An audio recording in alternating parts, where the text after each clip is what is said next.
The Mariana Explorer's hull creaked under pressure as I guided her deeper into the Tonga Trench. At 5,000 feet, the darkness outside the viewport was absolute, broken only by the cone of light from my external floods. This was supposed to be routine. Another day. Another deep-sea survey. But even after hundreds of dives, I never took the crushing depths for granted. Systems check, I muttered to myself, running through my mental checklist. The cramped cockpit of the submersible was filled with the soft hum of equipment and the occasional ping from the sonar. I tapped the oxygen readout, watching the numbers hold steady at 98%. Good. I had enough air for 12 hours, though this mission was only scheduled for 6. The backup systems were all operational, and the primary life support was functioning within normal parameters. I adjusted my position in the pilot's seat, feeling the familiar contours press against my back. The Explorer wasn't built for comfort. She was built to keep me alive in one of the most hostile environments on Earth. Communications check, Jordan. Do you read? I spoke into my headset, keeping my eyes on the depth gauge as it ticked steadily downward. 5,212 feet. 5,213. After a brief crackle of static, Jordan's voice came through, clear and professional. Reading you 5x5, Sully. How's visibility down there? Limited. Can't see more than 30 feet in any direction. I adjusted the external lights, sweeping them across the endless blue-black water. But sonar's picking up the trench walls right where they should be. Topography matches the charts. Copy that. Continue your descent to the target depth. Any signs of marine life? I watched a small school of deep-sea fish dart through my lights, their pale bodies almost translucent. Just the usual suspects. Some fish, probably viperfish based on their profile. Nothing remarkable. The submersible continued its descent, the hull occasionally making small adjustment noises as the pressure increased. I kept my hand steady on the controls, making minor course corrections. This part of the job was mostly waiting and watching, staying alert for anything unusual. Passing 5,500 feet, I reported. All systems nominal. Beginning first survey pattern once I reach 6,000. Copy that, Jordan replied. Weather topside is holding steady. No concerns from our end. I didn't respond immediately, my attention caught by something on the sonar display. A series of irregular returns had appeared at the edge of my detection range, too organized to be natural formations. Jordan, I'm picking up what looks like scattered debris about a quarter mile ahead. Adjusting course to investigate. That's not on our charts, she said, her tone sharpening with interest. Can you get a visual? Not yet. I'll let you know when I'm closer. I nudged the Explorer forward, watching the depth gauge pass 5,800 feet. The pressure outside was now approaching 2,600 pounds per square inch, enough to crush an unpressurized human body instantly. The thought didn't bother me anymore. It was just part of the job. As I approached 6,000 feet, my external lights finally caught the edge of what had registered on sonar. Metal glinted in the artificial light, unmistakably man-made. I've got a visual on the debris field, I said, feeling my pulse quicken. Discoveries like this were why I did this job. It's definitely artificial. Looks like a... Wait a minute. I slowed the Explorer's approach, carefully maneuvering between larger pieces of debris. And then I saw it, the curved hull of a submarine, partially buried in silt, but remarkably intact for something that had sunk to these depths. Jordan, are you seeing this? I asked, activating the external cameras to record everything. Feed's coming through now, she confirmed, excitement creeping into her voice. Can you identify it? I carefully piloted closer, sweeping my lights across the wreckage. The design was distinctive, long and sleek with an unusual configuration. I believe we're looking at a Japanese I-400 class submarine, I said, unable to keep the excitement from my voice. Hull is mostly intact. This is incredible. There were only 3 ever built. They were the largest submarines in the world until the nuclear era. Are you serious? Jordan's professional tone momentarily broke. That's a major historical find, Sully. I'm dead serious. And from what I can see, this one is in remarkable condition. I guided the explorer in a slow circle around the wreck, keeping a respectful distance. The pressure down here and low oxygen content must have preserved it. I activated additional camera systems, making sure to document every angle of the submarine. This kind of find could be career-making, not just for me, but for the entire research team. I'm recording everything, I assured Jordan, going to make another pass around the stern. As I carefully piloted around the massive wreck, I noticed something unusual on my sonar display. A large contact had appeared at the edge of my detection range, and it was moving. Jordan, I'm picking up something big on sonar, I said, frowning at the display. Too big to be typical deep-sea fauna for this depth. How big are we talking? She asked. I watched the contact, trying to make sense of the readings. Big. And it's moving fast. Faster than anything should be able to move down here. The contact was approaching my position rapidly, which made no sense.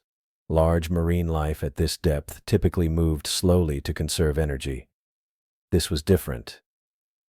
I'm going to back off from the wreck, I said, already pulling away. Something doesn't feel right. Before Jordan could respond, something slammed into the Explorer with tremendous force. The impact threw me against my harness as the submersible spun violently. Warning lights flashed across the control panel as multiple systems registered damage. "Mayday! Mayday!" I shouted into my comm. "I've been hit by something. The Explorer is in an uncontrolled spin."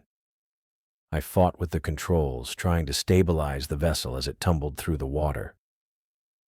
More warning lights flashed. Hull integrity was holding, but the external ballast system had been damaged. One of the thrusters was offline. "Jordan, do you copy?" I yelled, but only static answered me. The communications array must have been damaged in the impact. I managed to engage the emergency stabilization system, finally bringing the Explorer's wild spin under control. My hands flew across the controls, running diagnostics and assessing the damage. We were built to withstand pressure, not impacts. If the hull had been compromised even slightly. Movement outside the viewport caught my attention. I looked up, and what I saw froze the blood in my veins. Through the clear acrylic, illuminated by my external lights, was a creature that shouldn't exist. Massive flipper-like limbs propelled it through the water, with impossible grace for its size.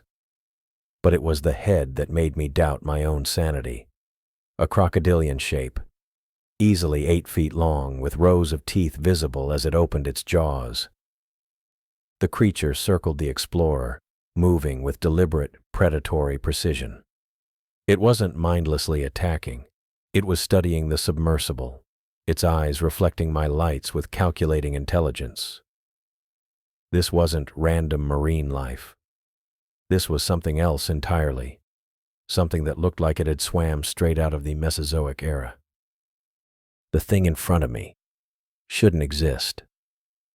I couldn't tear my eyes away from the creature as it circled the Mariana Explorer, its massive body moving with surprising grace through the pitch-black water. Every bit of my 15 years working. The deep told me what I was seeing was impossible. "That's a damn pliosaur," I muttered to myself, the words sounding absurd even as they left my mouth. I'd seen the fossils in museums, those ancient marine reptiles with powerful flippers and elongated crocodile-like heads that had no business being alive 100 million years after their extinction. Yet here it was, at least 30 feet long, circling my damaged submersible at 6,000 feet below the Pacific. I snapped back to reality and turned to the communications panel, flipping switches and adjusting dials. Jordan? Jordan, do you copy? This is Sully. I have an emergency situation. Nothing but static answered me. Pacific Salvage Operations. This is Mariana Explorer declaring an emergency. Does anyone read me? The radio hissed uselessly. Whatever had happened during that impact had knocked out our connection to the surface. I was completely alone down here. A shadow passed across the viewport, and I jerked my head up to see the creature gliding by again, one massive eye fixed on the Explorer. Then it vanished into the darkness beyond my lights. "This isn't happening," I said, but the warning lights on my control panel argued otherwise. I ran through a systems diagnostic, trying to focus on the immediate threats rather than the impossible predator outside. The collision had damaged more than just communications. The main drive was struggling, power fluctuating between 60 and 40% capacity. If it failed completely, I'd have no way to maneuver. A flashing red indicator caught my eye and my stomach dropped. The external ballast system was compromised. I checked the depth gauge, 6,100 feet, 6,120, 6,135. We were sinking. In a submersible, that's about the worst news possible short of a hull breach. I was already well beyond the crush depth of most vessels. The Mariana Explorer was cutting edge, rated for 8,000 feet, but that assumed all systems were functioning properly. The creature appeared again, swimming directly at the viewport before veering away at the last second. It wasn't random movement. It was testing the submersible, looking for weaknesses. Just like a modern predator would. I reached for the emergency protocols manual strapped to the side of my console, though I knew most of it by heart. I activated the backup ballast system, which should have stabilized our depth, but the gauge continued its steady descent. 6,250 feet. "Come on," I urged the struggling system. The backup wasn't stopping our descent, only slowing it. I did some quick mental math. At our current rate of descent, I had maybe 2 hours before we hit the Explorer's maximum rated depth. After that, the pressure would start doing things to the hull that I didn't want to think about. The main drive sputtered, and the submersible lurched to the side. I grabbed the controls, fighting to keep us level. That's when I saw it again. The creature hanging in the water about 20 feet away, watching with predatory patience.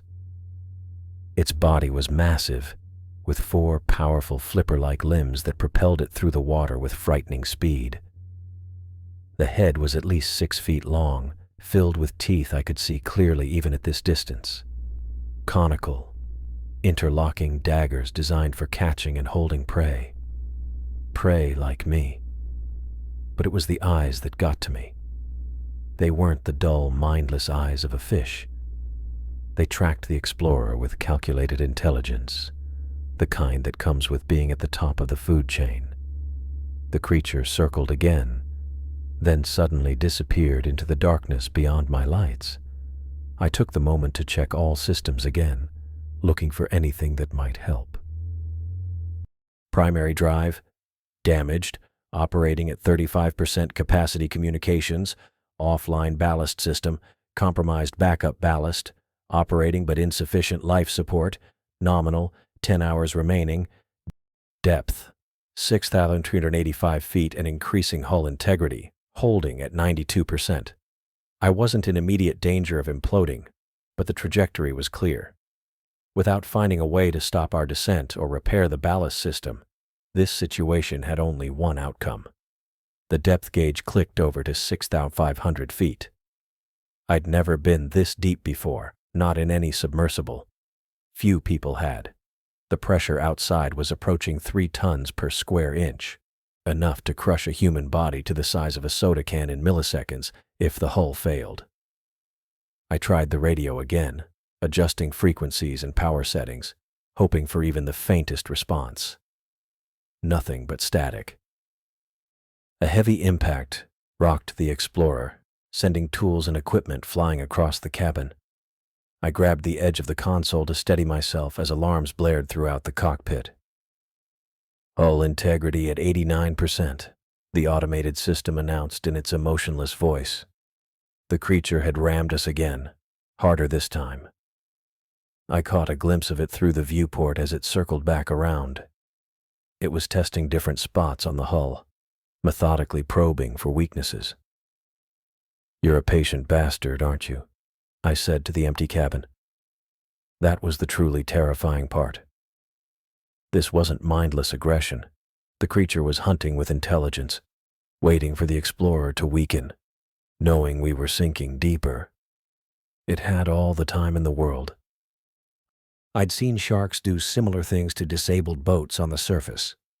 But this was different, more calculated, more precise. This was apex predator behavior from something that should have been extinct when the dinosaurs were. I tried another emergency protocol, attempting to seal off sections of the ballast system that might be damaged. The descent slowed slightly but didn't stop. We passed 6,600 feet. The emergency manual offered few options for my situation. Most emergency protocols assumed you could communicate with the surface, or at least drop ballast to rise. With my ballast tanks compromised, jettisoning them wouldn't help. They were already full of water. I could try to land the Explorer on the ocean floor, but we were still at least 2,000 feet above the bottom of the trench. The hull would likely fail long before we reached it. Another impact, this time from below. The creature was getting more aggressive, or maybe just more confident. Hull integrity at 85%, the system reported. I knew the brutal truth of deep-sea physics. Every 100 feet deeper added crushing pressure to the already stressed hull. Even without the creature's attacks, the increasing depth alone would eventually compromise the Explorer's structure. Water under this kind of pressure doesn't just leak in. It explodes inward through even the smallest breach, slicing through everything in its path. I'd seen the aftermath once, years ago, when they recovered what was left of the Hermes 2. There hadn't been much. I scanned the cockpit for anything that might help. Emergency flares wouldn't work at this depth. The distress beacon was tied to the communication system, which was dead. The Explorer carried a small toolkit for minor repairs, but nothing that could fix damaged ballast tanks from inside the vessel.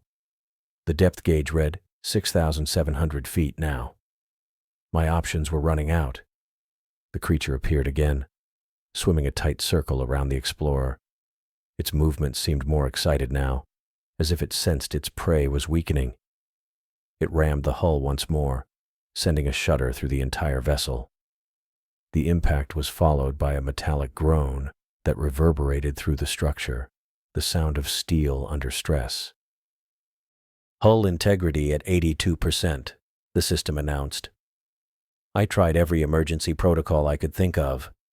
I rerouted power, tried to patch through to different communication channels, and attempted to balance the remaining functional ballast cells to slow our descent. Nothing worked well enough to change the outcome, only to delay it. As I watched the depth gauge click past 6,800 feet, I faced the harsh truth. Without a solution, the Mariana Explorer would continue sinking until the increasing pressure crushed the hull. The depth gauge clicked past 7,000 feet. I stared at the numbers, watching them climb higher with each passing minute. Every inch downward added more crushing weight to the Explorer's hull, which made its protest known through a chorus of groans and metallic pops that echoed through the cabin. I wiped sweat from my brow, ignoring the tremor in my hand. The cold reality of my situation settled in my gut like a lead weight. At this depth, the pressure outside exceeded 3,000 pounds per square inch, enough to flatten a car like a soda can. I'd spent 15 years in deep-sea operations, but never had I faced a situation this dire without surface contact. The control panel in front of me displayed a sea of red warning indicators. The hull integrity had dropped to 79%. Still holding, but for how long? I took a deep breath and forced my mind to work the problem methodically. Panic would only speed up my death. I pulled up the emergency protocols on the main screen, scanning through options I'd already considered. Most were useless in my current situation, designed for mechanical failures, not prehistoric sea monsters. But there had to be something I could use. Think, damn it, I muttered to myself, my voice sounding strange in the confined space. A shadow passed over the viewport. I looked up to see the creature gliding by again, its massive body blocking what little light my external floods cast into the abyss. I'd started calling it a pliosaur in my head, the closest match to what I'd learned about prehistoric marine reptiles years ago. But this thing was unlike anything in the fossil record I knew of. It was larger, more agile, and displayed behavior that seemed calculated. I watched its movement on the external camera feeds. Despite the damage to some systems, 3 cameras were still operational, giving me a partial view of my surroundings.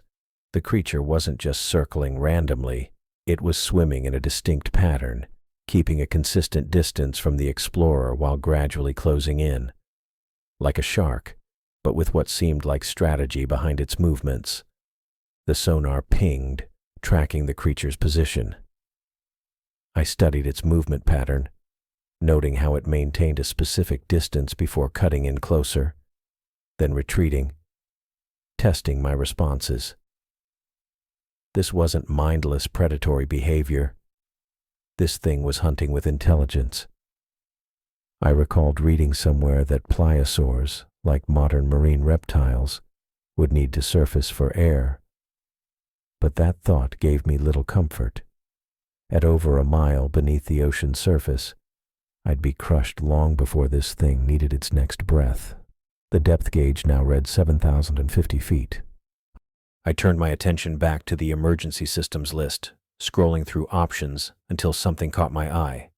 Emergency ejection system. Status: operational. My heart jumped. The Explorer was equipped with a self-contained escape pod, essentially the cockpit section designed to detach from the main body and rocket to the surface in case of catastrophic failure. I'd never had to use one before, but I knew the theory. The pod would seal off from the main vessel, jettison with compressed air, and then use a series of small thrusters to control its ascent. I pulled up the ejection system diagnostics. The pod's power cells showed 100% charge, and all separation mechanisms appeared functional. This was my lifeline, a way out of this nightmare. But a new worry formed. The ejection system was designed for mechanical emergencies, not evasion.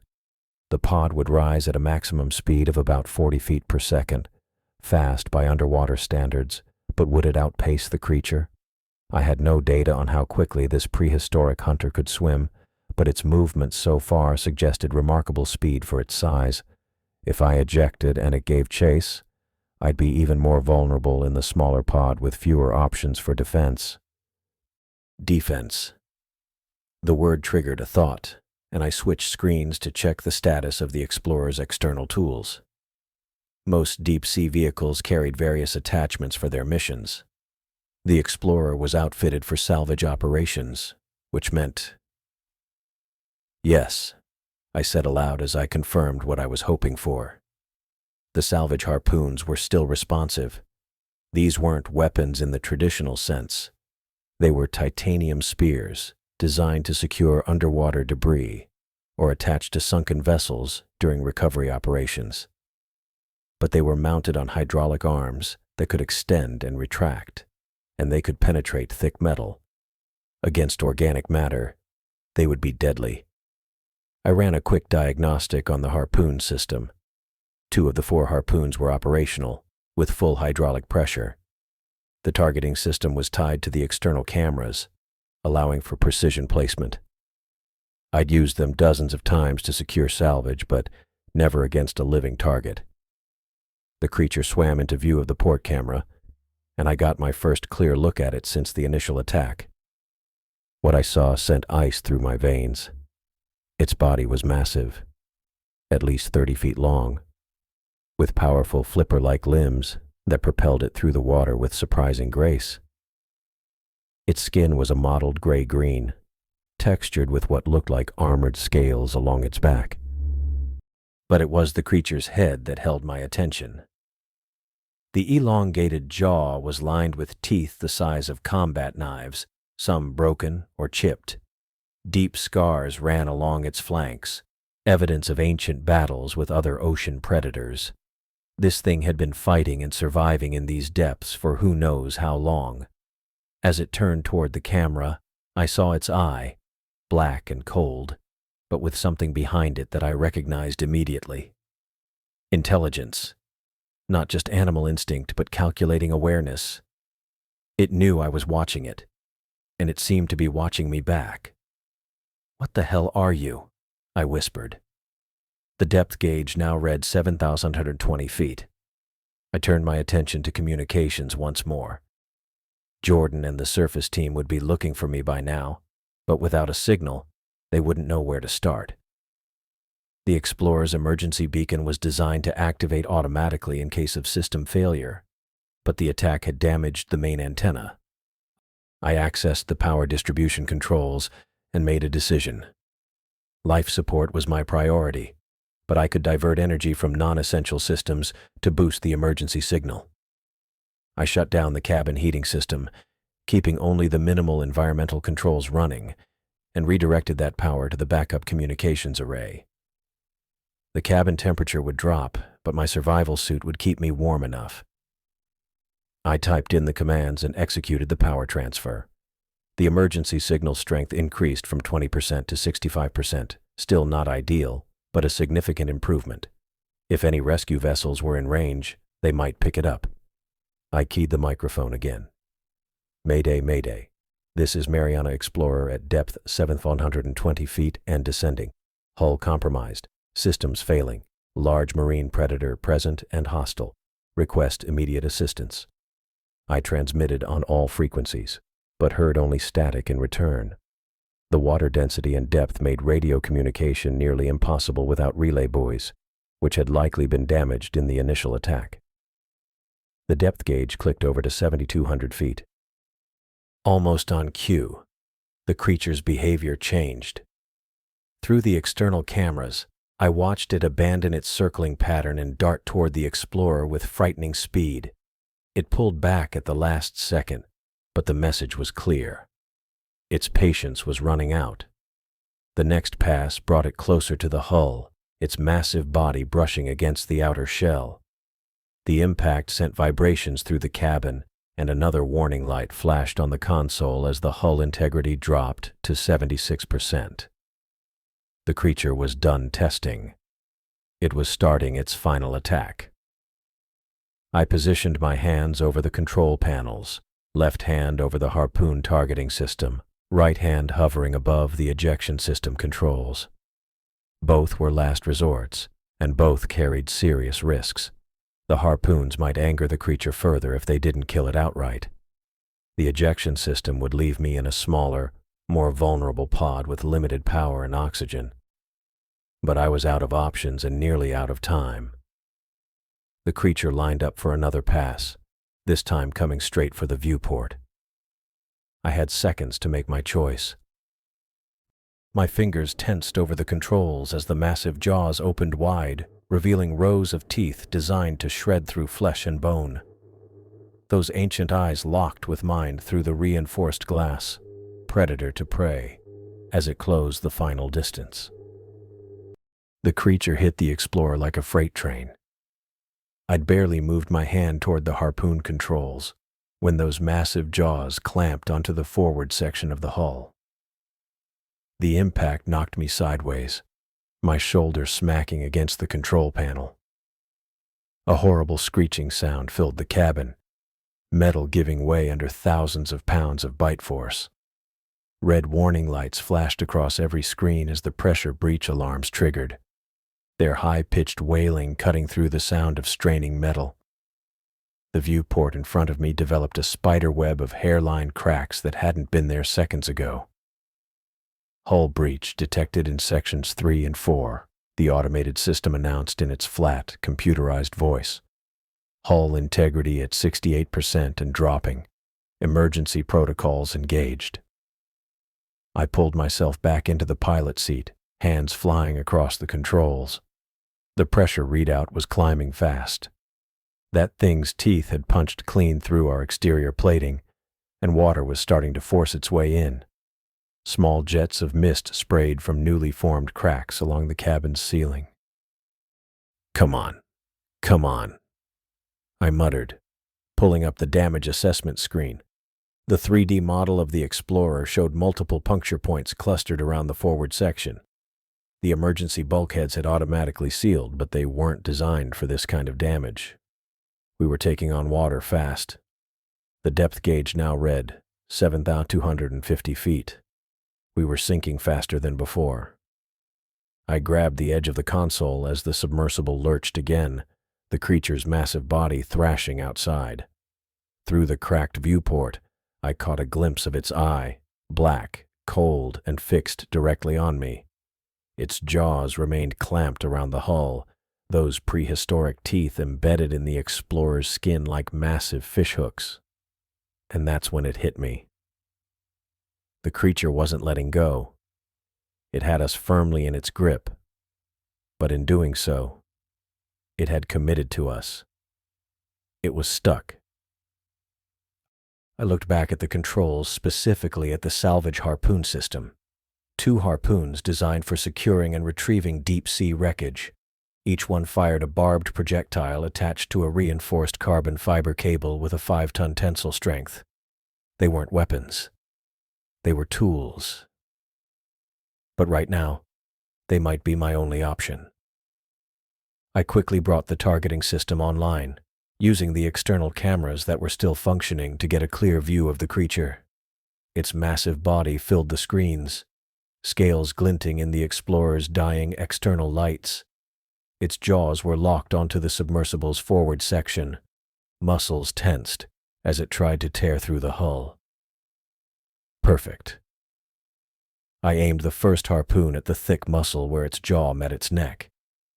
The targeting reticle glowed green, confirming a lock. "Let's see how you like this," I said, slamming my palm onto the firing control. The cabin shuddered as the first harpoon fired with a hydraulic hiss. On the screen, I watched the barbed projectile punch deep into the creature's flesh. Dark blood billowed out into the water as the cable went taut. The creature's reaction was immediate and violent.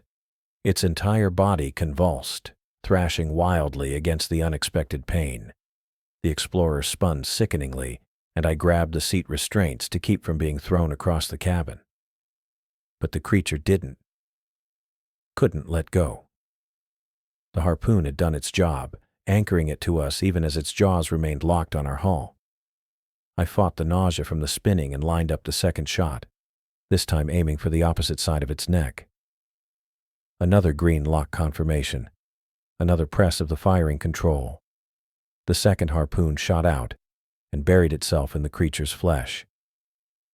Now the beast was doubly tethered to us, by its own jaws, and by 2 industrial harpoons designed to haul multi-ton wreckage. The Explorer lurched again as the creature redoubled its efforts to break free. The motion sent me slamming back against my seat, and I tasted blood where I'd bitten my tongue. Water was now spraying steadily from several points in the ceiling, pooling on the floor of the cabin. The electrical systems sparked and sputtered as seawater reached them. I checked the depth gauge, 7,300 feet, and dropping faster now. The creature's frantic movements were actually accelerating our descent. Every thrash and twist dragged us deeper into the trench. "Hull integrity at 52%, the system announced, its voice cutting in and out as the electrical systems failed. Critical failure imminent." The lights flickered, plunging the cabin into momentary darkness before the emergency backup kicked in, bathing everything in a dull red glow. Through the viewport, I could still see the creature, its eye now wide with what looked strangely like panic. We passed 7,400 feet, then 7,450. The submersible groaned under the increasing pressure. More cracks appeared in the viewport, and the spray of water from the ceiling became a steady stream. At this rate, we had minutes at most before catastrophic failure. But something else was happening. The creature's movements were changing. No longer the calculated attacks of a predator, they'd become frantic, almost desperate. Its massive body twisted and pulled, not just trying to tear apart the explorer, but seemingly attempting to drag us upward. That's when I realized it needed to breathe. This wasn't some supernatural monster or alien creature. Despite its prehistoric appearance, it was still an air-breathing marine reptile. And we were now well below the depth where even this evolutionary marvel could comfortably operate. It needed to surface, and it needed to do it soon. But it couldn't break free of the harpoons, and its jaws were still locked onto our hull.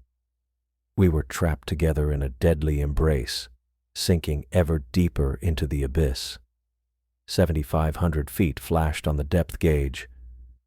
The hull creaked ominously, metal stress points howling under pressure never meant to withstand. Water was ankle deep on the floor now, icy cold and rising fast. "Warning! Hull collapse estimated in 3 minutes," the system informed me, its voice distorting as water damaged more systems. I watched the creature through the viewport. Its eye rolled wildly, its body contorting in increasingly erratic movements. It was running out of oxygen, just like I soon would when the hull finally gave way. But unlike me, it had a chance if it could reach the surface, and that's when the plan formed in my mind. A desperate, probably suicidal plan, but the only option I had left. If the creature needed air badly enough, maybe, just maybe, its survival instinct would be stronger than its hunting instinct. Maybe I could use its need to breathe as our ticket out of this death trap. I looked at the harpoon controls, then at the emergency ejection system that was still, miraculously, showing green. The escape pod was designed to shoot to the surface from depths of up to 7,000 feet. We were already past that safety margin, but it was the only chance I had. The creature needed to go up. I needed to go up. And right now, we were linked together by 2 industrial-strength harpoon cables. I just had to convince it that we both wanted the same thing. The depth gauge hit 7,800 feet, and the hull of the Mariana Explorer creaked around me like an old ship in a storm. I stared at the digital readout, watching those numbers that shouldn't keep climbing but were.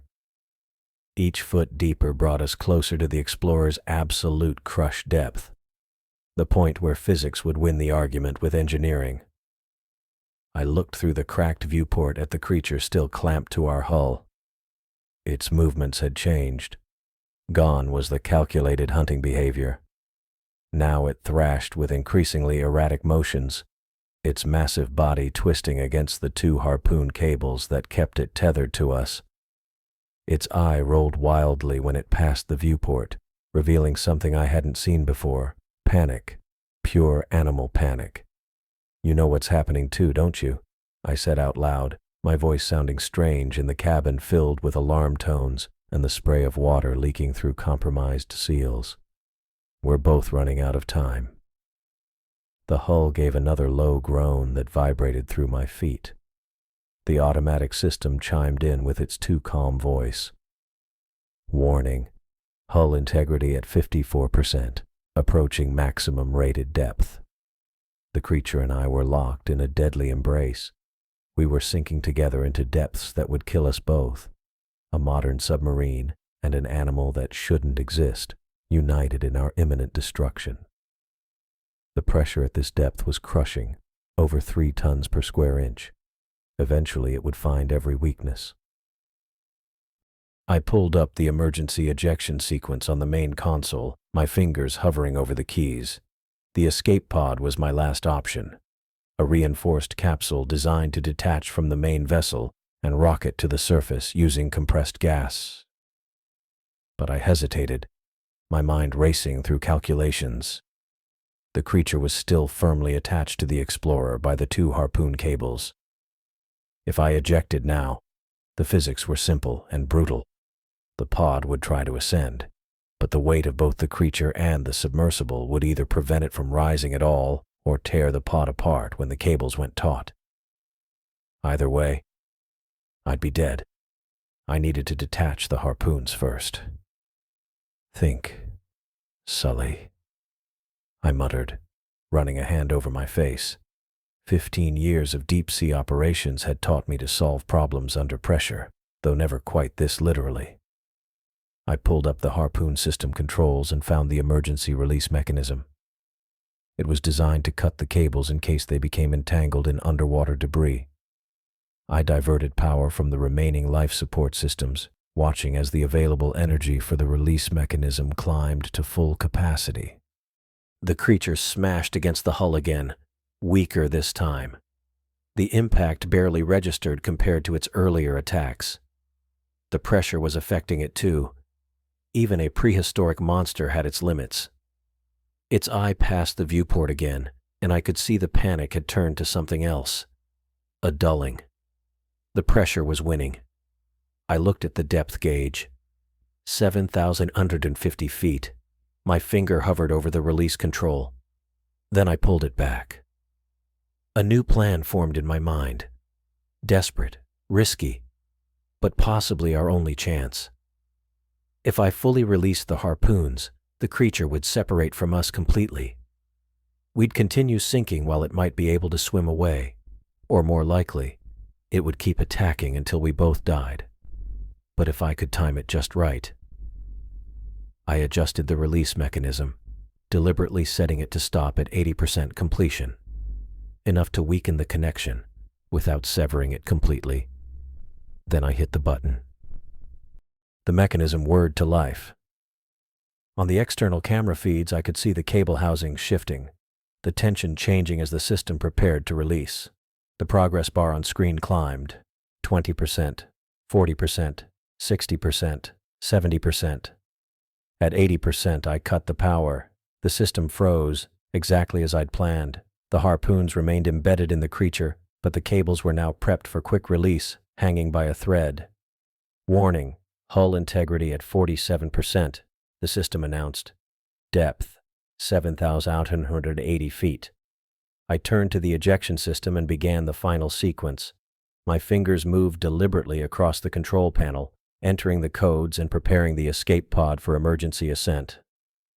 The pod's systems came online, its separate power supply showing full capacity. On the external cameras, I could see the creature moving less vigorously now. Its massive body still fought against the harpoon cables, but its movements were sluggish, weakening under the extreme pressure. Even a beast that had survived for millions of years couldn't withstand these depths for long. My plan was simple but precarious. Wait until we reached near crush depth, then trigger both the final harpoon release and the escape pod ejection simultaneously. The timing had to be perfect. Too soon, and the creature might still have the strength to drag us down. Too late, and we'd both be crushed by the pressure. The depth gauge ticked to 7,900 feet. I positioned my hands over the dual controls, left hand on the harpoon release override, right hand on the ejection trigger. The hull creaked loudly, metal stress echoing through the cabin like a dying animal's cry. Warning, hull integrity at 39%, critical breach imminent. Water was now spraying steadily from multiple points in the ceiling and walls, pooling on the floor of the cabin. The viewport had a spiderweb of cracks spreading slowly across its surface. I knew I had seconds, not minutes. The creature's eye passed the viewport one last time. It was dull now, barely moving. The prehistoric beast finally succumbing to pressures it was never meant to experience. For a moment I felt a strange connection to it. Two beings from different worlds, different times, facing death together in the crushing dark. The depth gauge hit 7,920 feet. The hull gave a loud crack that echoed through the cabin. "Critical hull failure in 10 seconds," the system warned. I took one deep breath and steadied my hands over the controls. The next few seconds would determine whether I lived or died. I pressed both buttons simultaneously, and the world around me exploded into chaos. The depth gauge ticked past 8,000 feet. We were now officially beyond the Explorer's maximum rated depth. The crushing pressure at this level would eventually overwhelm even the most robust deep-sea vessel, and the Mariana Explorer wasn't the most robust, just the most affordable option Pacific Salvage Operations could lease for this mission. I wiped sweat from my forehead with my sleeve and returned to the partially completed escape sequence on the main console. My injured shoulder throbbed, but I couldn't spare attention for the pain. The digital readouts told a grim story. Hull integrity at 42% and falling. Life support systems still functional but compromised. Ballast systems non-responsive. Through the external camera feed, I could see the creature was still tethered to us by the 2 harpoon cables, though its movements had grown noticeably weaker. Its massive body jerked sporadically instead of the powerful thrashing from before. The pressure at this depth was clearly affecting it. Even a prehistoric beast had limits. "Not so tough now, are you?" I muttered, then caught myself. Talking to sea monsters was probably a bad sign. "Focus, Fox." A soft cracking sound drew my attention to the main viewport. Hairline fractures had begun to form at the edges, spreading inward like a spider's web being spun in slow motion. My stomach dropped. Once those fractures connected, the viewport would fail catastrophically, and no human body could withstand the pressure that would follow. I punched commands into the auxiliary systems panel, rerouting emergency power to the cockpit reinforcement shields. They weren't designed for this scenario, more for impact protection than pressure resistance, but they might buy me the extra minutes needed to complete the escape sequence. "Diverting power from sections 3 through 7 to cockpit reinforcement," I said aloud, the sound of my voice oddly comforting in the creaking, groaning cabin. The lights dimmed momentarily as power shifted, then stabilized at a lower intensity. The reinforcement shields hummed to life, metal plates sliding into position around the interior of the cockpit.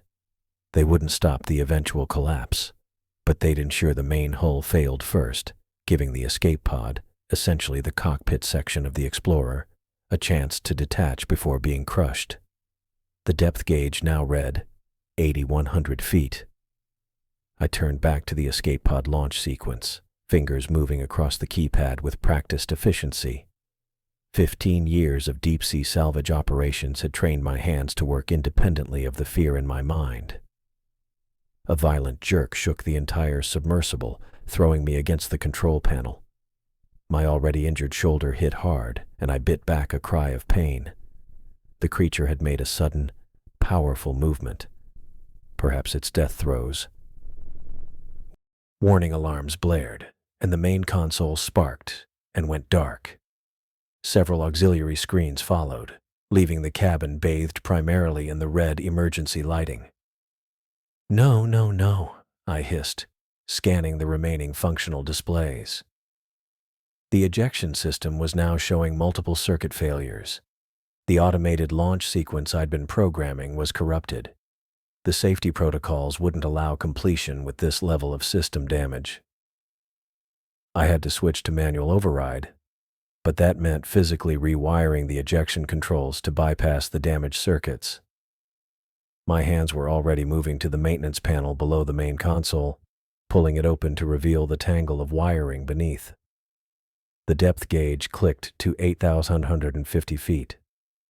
Water began to seep through the hairline cracks in the viewport, first as a fine mist that beaded on the interior surface, then as small, steady streams that pooled on the floor. The temperature in the cabin dropped as the frigid deep-sea water invaded our space. I located the primary ejection control relay, a rectangular black box connected to multiple wire bundles. 3 of the 6 connection points had clearly been damaged by the power surge. Working quickly, I pulled spare wiring from the emergency toolkit stored beneath the pilot's seat and began to create bypass connections. Ejection power needs to route through auxiliary systems, I reminded myself, tracing the circuitry with my fingers. Green to yellow bypass for power, blue to red for the ignition sequence. The hull groaned around me, a deep, ominous sound that seemed to come from all directions at once. Metal under this kind of pressure doesn't just break, it fails all at once, catastrophically. The depth gauge read 8 out of 200 feet. More water sprayed through the viewport cracks, creating a constant cold mist in the cabin. The floor was now covered with an inch of water that sloshed with every movement of the submersible. Through the still functioning external camera, I caught movement from the creature. Its massive body convulsed, and then, incredibly, its jaws released their grip on the explorer's hull. But the harpoons remained embedded in its flesh, keeping us tethered to the dying beast. We were still being dragged deeper by its weight. My fingers, now numb from the cold, continued to work with the wiring. I spliced the final connection, completing the manual override circuit. Water dripped onto the exposed wires, causing small sparks, but the connections held. I could feel the pressure now, even inside the reinforced cockpit. My ears popped painfully, and it felt like a weight was pressing on my chest, making each breath harder than the last. The hull wouldn't hold much longer, maybe seconds. With steady hands that belied my racing heart, I closed the maintenance panel and reached for the manual ejection switch I'd just rewired. One final check of the external camera showed the creature, still attached by the harpoons, its eye now dull and unfocused. "Here's hoping, you prehistoric bastard," I muttered, pressing the final activation button. For one heart-stopping moment, nothing happened. A heartbeat passed. Then another. The manual ejection switch seemed dead under my fingers. Then it happened. I felt a violent jerk as the explosive bolts finally detonated. The sound was deafening in the enclosed space, like shotgun blasts, inches from my ears.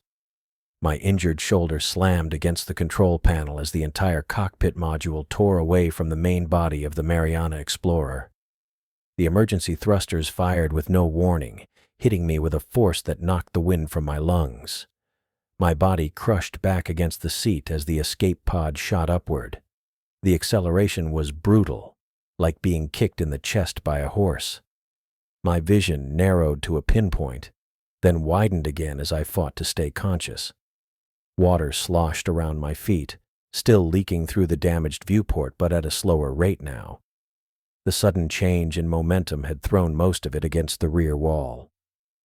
I gripped the edge of the console with my good arm, trying to stabilize myself as the pod rocketed toward the surface.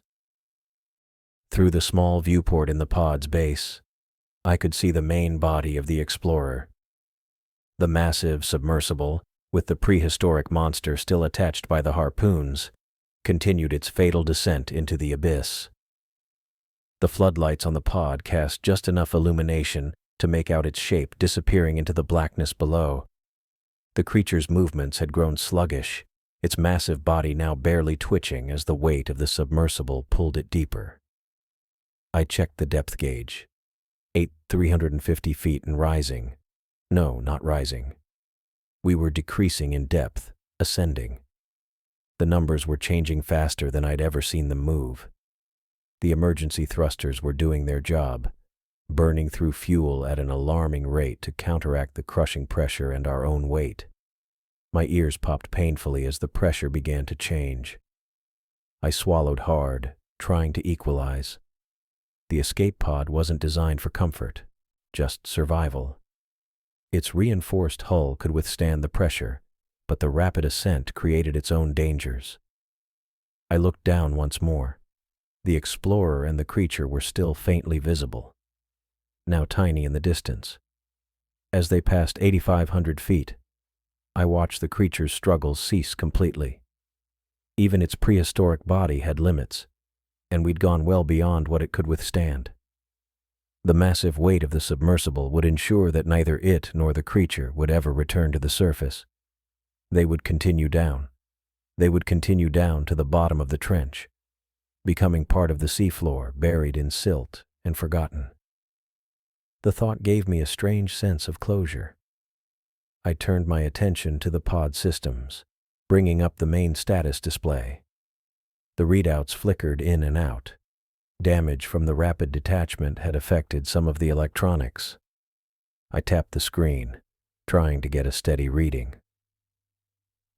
Oxygen levels: 78% and fluctuating. Ascent rate: 60 feet per second. Hull integrity: 89%. Power: 65% and dropping. Not ideal, but I was alive. For now. The rapid pressure change made my head swim. My ears continued to pop painfully, and I felt a tightness in my chest that had nothing to do with fear. I'd done emergency ascents in training, but never from such an extreme depth, and never in a damaged pod. The human body isn't meant to experience such rapid decompression. I tried to control my breathing. Too fast, and I'd risk passing out from oxygen deprivation. Too slow, and I wouldn't get enough as the cabin pressure changed. The oxygen levels dipped to 75%, then 73%. Something was wrong with the life support system. "Come on," I muttered, voice sounding strange in my own ears. "Just hold together." I hit the emergency oxygen release, and a burst of fresh air flooded the cabin. The reading stabilized temporarily at 80%, but I knew it was a short-term fix. The system was damaged, and I had limited backup oxygen. My vision blurred as we passed 6,000 feet. The readout showed our ascent rate had increased to 70 feet per second. Too fast for safety, but I had no way to slow us down. The emergency thrusters were designed for one thing: getting to the surface as quickly as possible. Finesse wasn't part of the equation. I checked the external temperature gauge. It was rising as we approached shallower waters. The pod groaned as it adjusted to the changing pressure. The water on the floor had stopped increasing. The leak was either sealed by the changing pressure, or we'd outrun the worst of it. At 5,000 feet, I felt blood trickle from my nose. Rapid decompression was taking its toll. I wiped it away with the back of my hand, leaving a red smear on my sleeve. My shoulder throbbed with each heartbeat, but that pain was almost welcome. It kept me alert. The depth gauge continued its rapid count. 4,500, 4,000, 3,500. I noticed the pod's ascent beginning to slow. The readout confirmed my fears.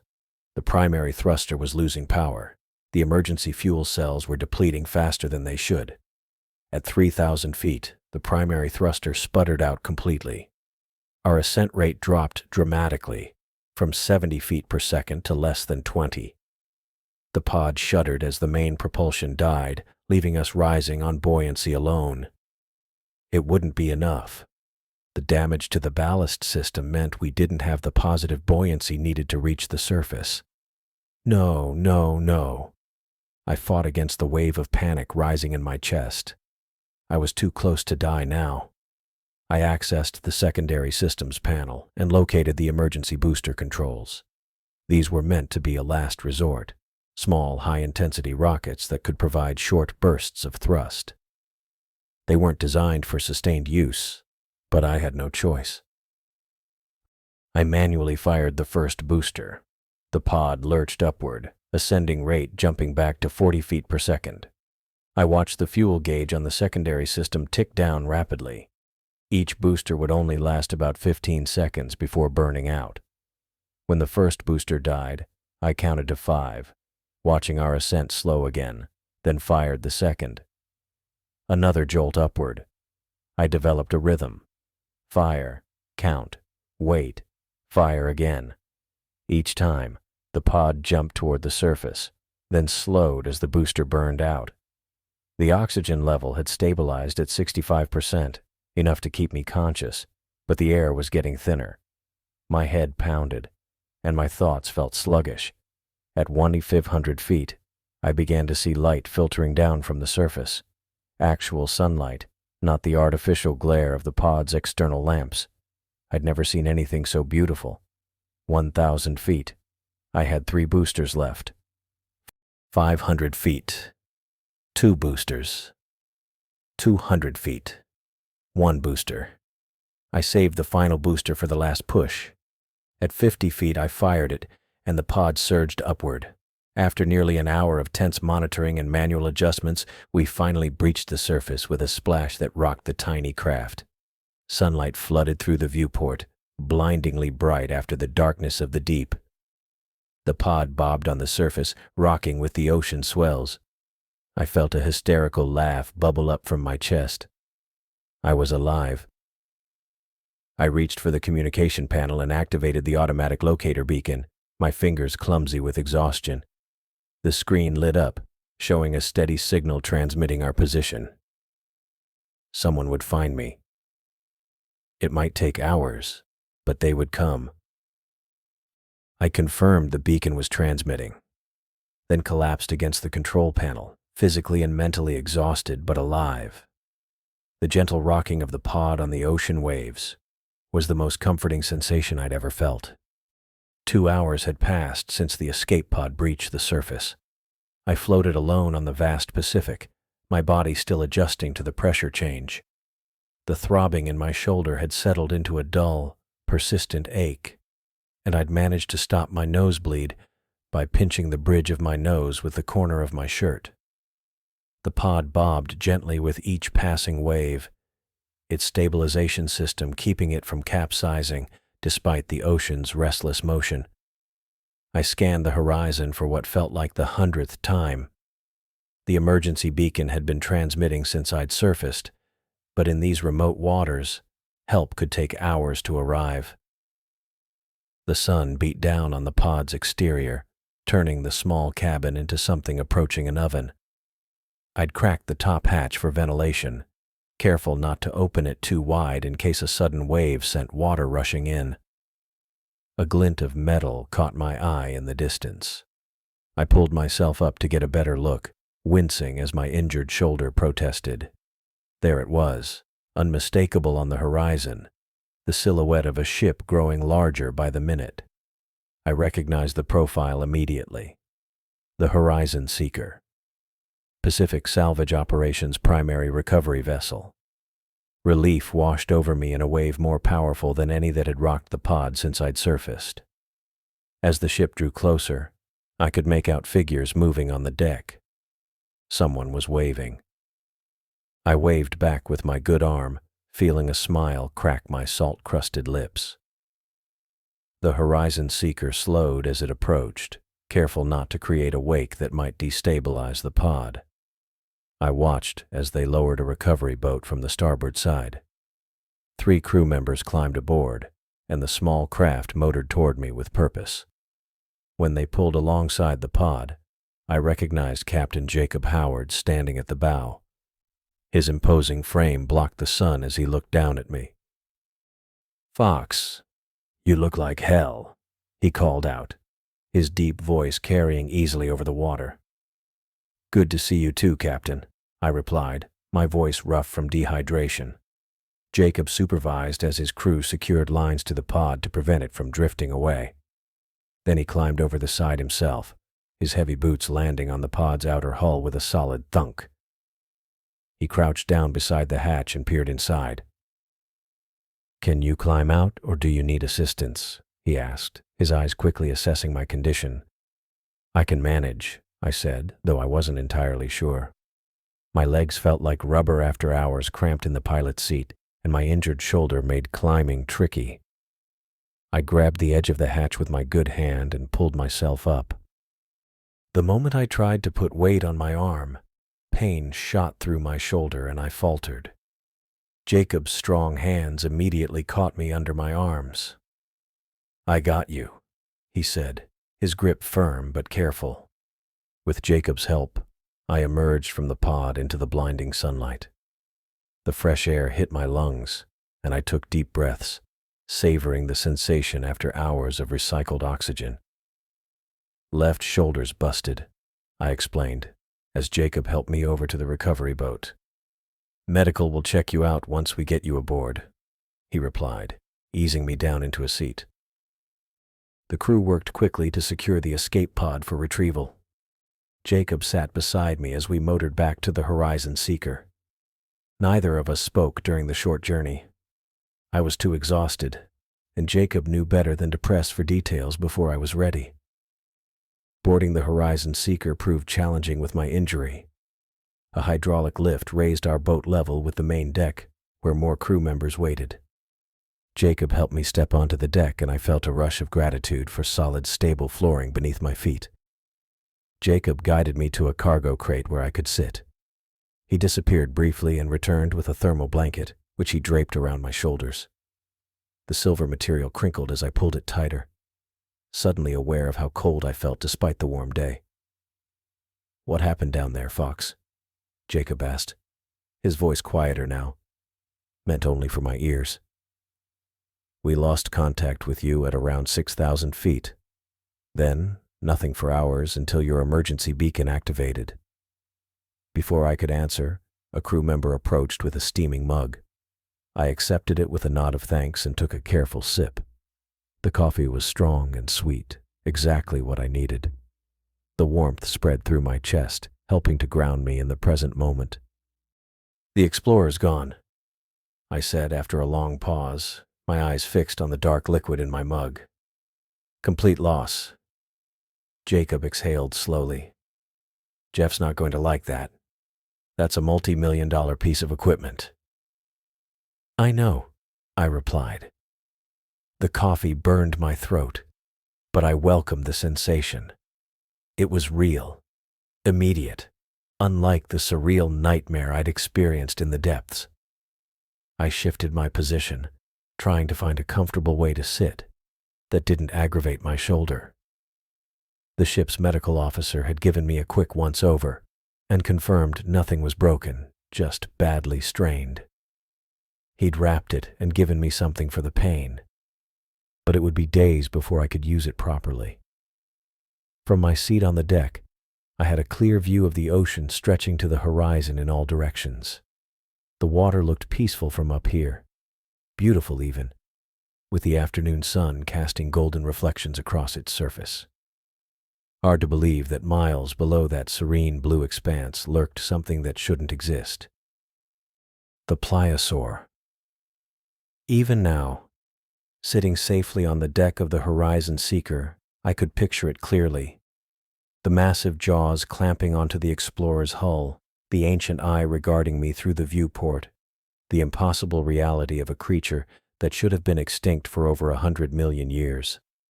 And now, the evidence lay scattered across the ocean floor, more than 8,000 feet below us. The Explorer's crushed hull, the harpoons, and perhaps the creature itself, returned to the depths from which it never should have emerged. "Fox." Jacob's voice pulled me from my thoughts. He was watching me with concern. "You've been staring at that water for 5 minutes straight. What happened down there?"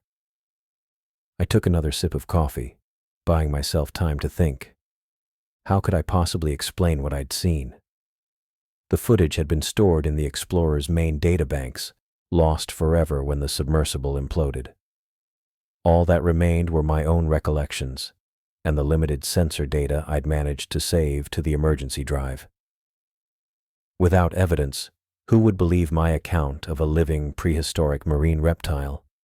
Even Jacob, who respected my experience and judgment, would have trouble accepting such a claim, and Jeff Schmidt, with his focus on the bottom line, would likely see it as an attempt to deflect blame for the loss of expensive equipment. I looked up at Jacob, who was still waiting patiently for an answer. "System failure," I said finally, near what I think was an underwater volcanic vent. The Explorer's cooling systems couldn't compensate for the sudden temperature change. By the time I realized what was happening, we were already taking on water and sinking past the crush depth. The lie tasted bitter in my mouth, but it was more believable than the truth. Jacob nodded slowly, accepting the explanation. "You're lucky to be alive," he said. "Not many people survive a deep-sea emergency ejection." "Yeah," I agreed quietly. "Lucky." The ship's engines changed pitch, and I felt the subtle shift as the Horizon Seeker altered course. We were heading home. Jacob stood up, placing a hand briefly on my good shoulder. "Get some rest, Fox. We'll be back at base in about 14 hours. Medical wants you to stop by the infirmary once you're finished with that coffee." I nodded, and Jacob left me to my thoughts. The sun was beginning its descent toward the western horizon, painting the sky in deepening shades of orange and pink. I watched the colors change, trying to find comfort in the familiar beauty of a Pacific sunset. My thoughts turned to Jeff Schmidt and our inevitable debriefing when we reached base. Jeff wasn't just my employer. He was a shrewd businessman who had built Pacific Salvage operations from the ground up. He valued the truth, but he also valued his company's reputation and financial stability. How would he react to a story about prehistoric creatures in the deep? Would he dismiss it outright? Or worse, would he believe me and then seek to exploit the discovery? My free hand moved to the pocket of my still damp coveralls, feeling the hard outline of the emergency data drive I'd retrieved from the escape pod systems before being helped aboard. The drive contained sensor readings from the explorer's final moments, pressure anomalies, impact force measurements, sonar imaging that showed something massive moving at depths where nothing that size should exist. Not definitive proof, perhaps, but enough to show that something truly extraordinary had happened in the depths of the Tonga Trench.